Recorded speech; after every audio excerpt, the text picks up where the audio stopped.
I think it's a waiting game, because we haven't seen each other on the court either. We've been, here all of September, been in open gyms, but we mainly been kind of on separate teams, just being competitive. But you know, I like the possibilities of it all. Just watching open gym and just imagining certain lineups and certain things. We are very interchangeable. We all can score, obviously.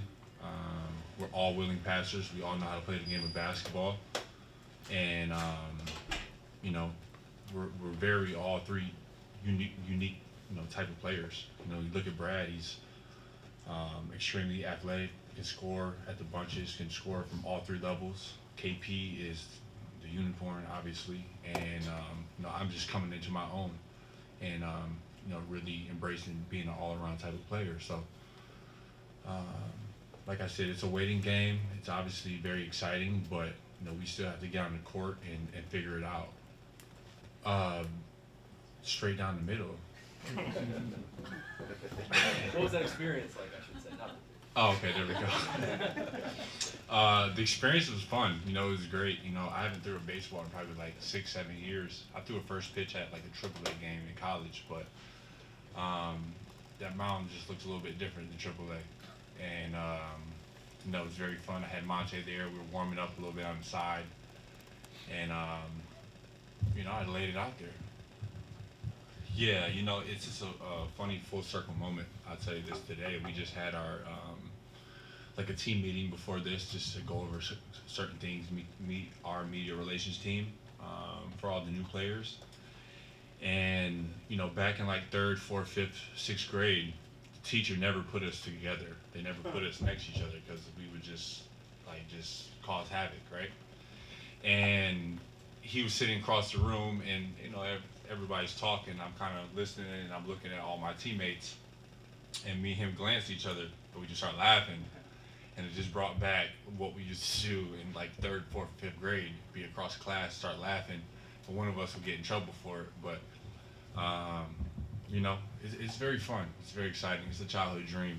We used to grow up at each other's house and create ourselves and put ourselves on the same team on NBA games. So you know, 15, 17 years later, whatever it is, I mean, we're here, and it's pretty dope. Well, I think that's the $1 million question right there. Obviously, offense, we all can score, duh. But it's about how important is defense to us. Because if it's important to us three, then everybody on the team is going to be dialed into it, right? That's usually how it works. So that's what I'm really anxious to see, like, you know, how important is defense to us? 'Cause if it's important to us, it's going to be important to everybody. If we can do that, we can sit ourselves up to, you know, not be disappointed in what we want to happen this year. My inspiration, I wrote it down somewhere. Hold on, because I always forget it, and people ask me this question a lot. Just give me a second. I'm gonna give you the exact thing that I have too.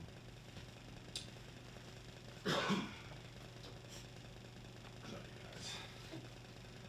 So it was an art piece, right? I'm wearing an art piece. I'm not wearing that out. It was 55 pounds, right? That's one.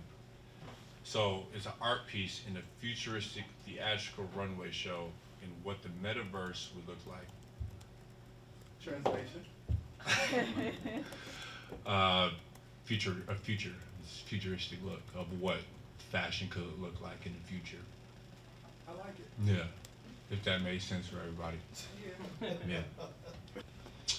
I honestly, I never really care about other people's opinions or where people are ranked because there's always that one team every year that kind of surprises people. You look at the Bulls last year. Obviously, when they got DeMar, they was like, oh, okay, they're good, but there's a point in time where they were like 1, 2, 3 in the East, and it was like, oh, we might be scared of them. So I don't really get caught up in too much in, oh, we're the underdog, yeah, let's keep it, whatever, because at the end of the day, you still got to go out there and strap it up, and we got to guard people, people got to guard us. And that's just kind of the best way I kind of approach it, and I look at things. The highlight was, I think the highlight for us, the most thing we got out. I mean, you can go up and down and for 2, 3 days, and you can look at the good things, but I think the most positive thing was everybody getting to know each other on a certain type of level, hanging out. You know, every night we had guys. You know, we were all doing something together as a team, and that's the most important thing. You know, me playing on a championship team, I just remember everybody being cool, everybody being together at all types of times, through the day and night. And you know, if we can continue to build that type of chemistry and camaraderie, I like our chances to accomplish what we want to accomplish. You know, he has a lot of gravity. Like, he's so big, very dynamic. He can really move. And it's one thing to play against somebody and prepare for them, but you know, to see them every day, and watch how they move on your side of the ball, it's been a pleasant surprise. You know, he's more of a willing passer than what I thought. Just kind of guarding him in the past. He cares about basketball. I think that's a very, very important thing. He loves basketball, and you know, he's such a great dude. It's going to be really, really fun to really play with him more, because we didn't really have a chance to really play too much. But yeah, KP, I love him. Great dude. I mean, my expectation is to keep making leaps. You know, I feel like I've made a leap every year in my career, from certain standpoints of basketball. You know, I think last year was a year where I could kind of be free and really develop. You know, I think my third and my fourth year in the league, it was really hard to develop, because when you're playing on a team that has championship aspirations and it's championship or bust, there's really no time to develop. You know, you kind of have to just fit in where you get in, because, I mean, what we're trying to do is win games, right? And, you know, we were trying to win games last year, obviously, but it was more of a development type of stage for me. And, you know, last year was so great for me because I came out super confident for this summer and my improvements and what I want to do, what type of player I want to be. And, you know, I'm excited. It's great. You gotta be good at basketball. I think, you know, if you're not good at basketball and you do that stuff, you're probably gonna be out the league. You know what I mean? So, you know, I've had a lot of great mentors in my life, since coming to the NBA, and the main message is keep the main thing, right? If you're not handling your business on basketball, nobody really cares about what you wear, or but they probably do care more, because it's like, what are you doing, right? So, you know, be good at basketball for sure. Very vital.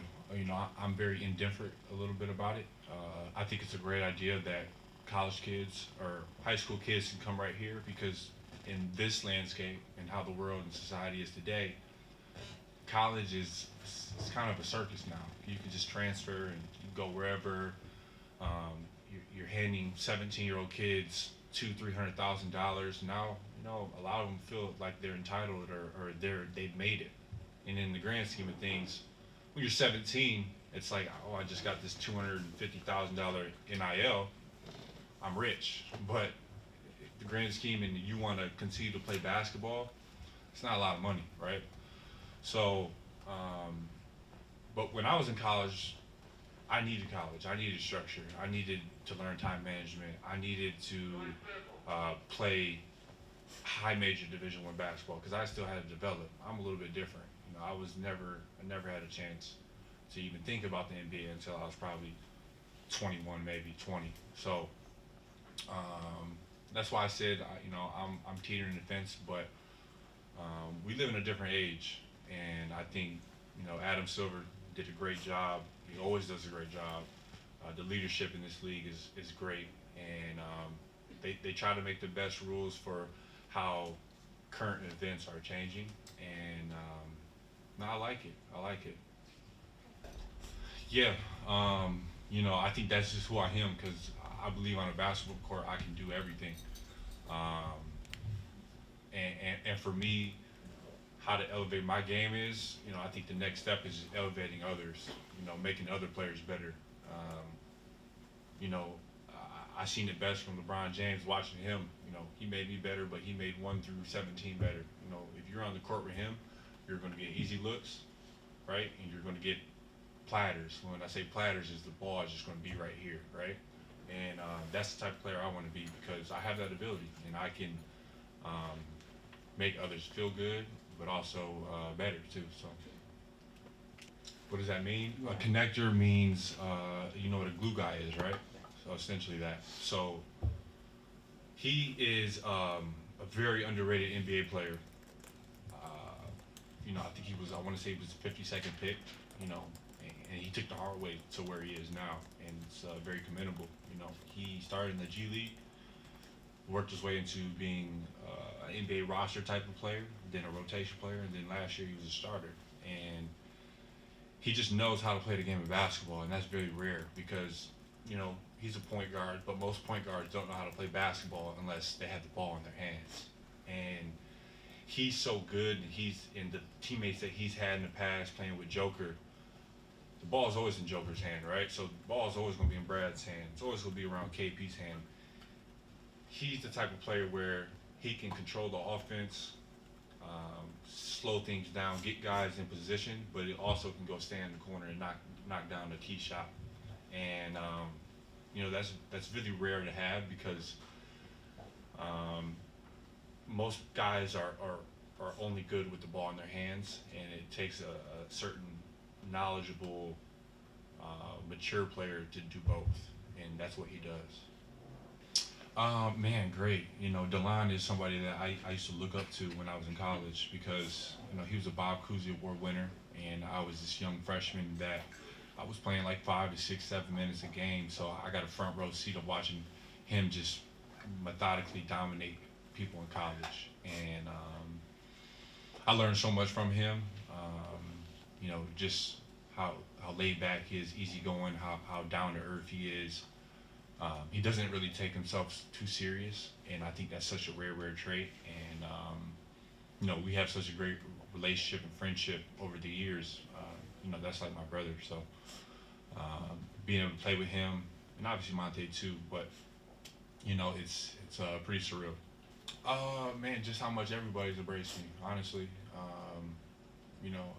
I'm a real person. I'm really authentic of who I am, and I love when people are authentic with me.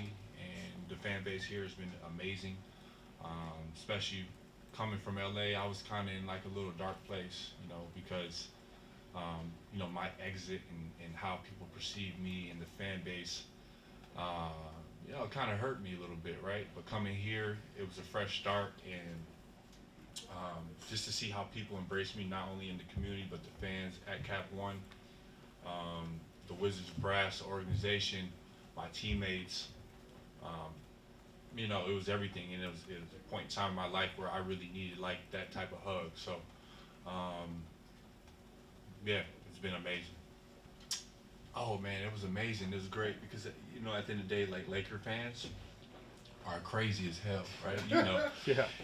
But they love you, right? If you're a Laker, you're like a Laker for life. And especially for me, like winning a championship there, I'm kind of cemented. So going back was amazing because it was like probably because they wish I was probably still there too. Yeah.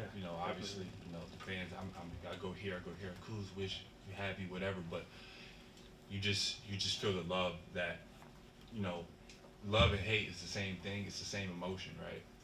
You can really love somebody, and you can love to hate them too. So I had to learn that the hard way, but it was great for me. And always got a special place in my heart, for sure. So.